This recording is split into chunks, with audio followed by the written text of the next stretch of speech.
Who or what inspired you to try this sport? Did you always like this sport? No, I didn't always like this sport, and the way I came into this sport was very interesting and was a series of unfortunate events. So I was a swimmer, and then I jumped into wheelchair basketball because I was told I was too disabled to be an able-bodied swimmer, but too able-bodied to be a disabled swimmer. And that was pretty hard hitting when you're 13 years old. What's the best and worst part about losing? The feeling of trying really hard to succeed and just not succeeding at the end. I think it's really important to lose as well at times, because if you continue winning, you don't actually learn anything. Yeah. So I think it's really important to lose. When and why did you start playing your sport? I started playing my sport in, would have been 2008, and it was actually part of rehab. So I used to be a dancer and I broke my knee.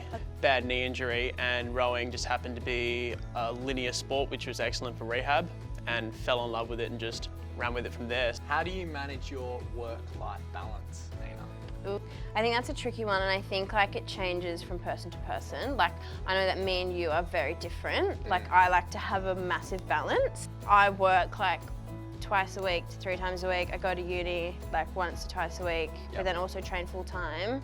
Is your family supportive of what you do, and in what way?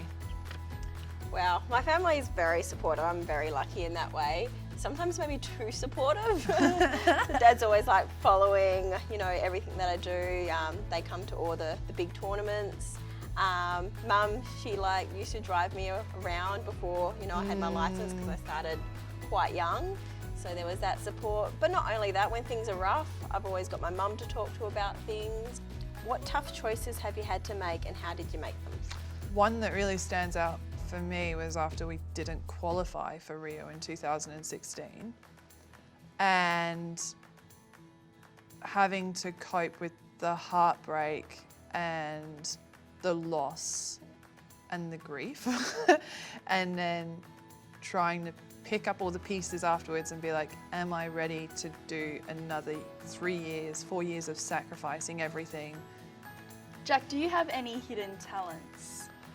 Yes, I do. You do? A couple, but one that has taken off recently at WAIS is the discovery that I used to be a balloon animal artist. So cool.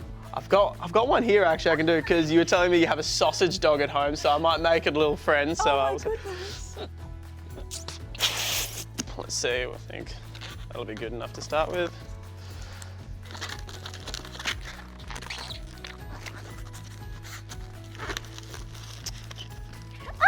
Little poodle, there you go. Thank you. You're welcome. If you weren't involved in your sport, what would you be doing? I always remember Mum telling me that I was such like a rascal in school, and like when I was younger, that like she just had to put me into something. And so she Physical, put me into, yeah. to get rid of all my energy, because that's so much. And so she put me in track and field and AFL, and I didn't specialise in either when I was young, but like eventually I kind of like started getting all right at both of them, but then I had to choose. And so I feel like sport's always been like my your go-to. thing. At what point in your career did you become ambitious? I've always been so competitive. I've always loved winning.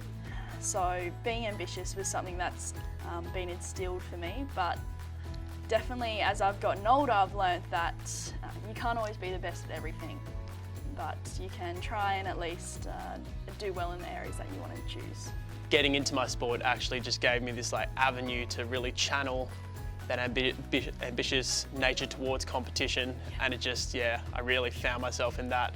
That's great. Yeah, like being gracious in winning and in defeat is very much so a skill you have to learn over time with that competitive nature in you. How do you respond when people put you down? Someone's telling you that you're not good enough, you just got to come up with a plan. Yeah. Get motivated towards that, and make sure that they don't have an excuse to tell you otherwise in the future. And so I talk to someone to get you thinking positively. If you ever get put down, that's what you got to do. Yeah, cool. Make a plan. Come back stronger. Yeah. What's the most difficult part of being an athlete? Touching on what we spoke before about, I guess, time management. One bad week can like muck up a whole training block, and it's just, you gotta Like just manage those sacrifices and every hour of the day make it count.